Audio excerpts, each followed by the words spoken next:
Hello, in this video I want to show you how to set up OnePlus Nord N30 for elderly senior person.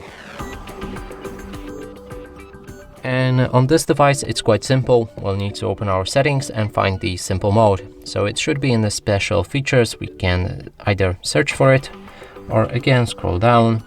There's special features right here and a simple mode there. Now we can enter it. And what it does, it will increase the size of your display, so icons become much bigger, as well as the text.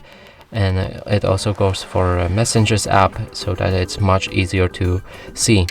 And additional features that we get is in the settings. So as you can see, there's a lot of options gone.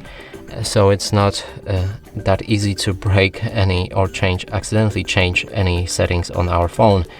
And if you want to see all of the settings, click all settings, and we can also exit the simple mode with this one click like that. And that's it for this video. Hope you like it. Please consider subscribing to our channel, leave a like and a comment below.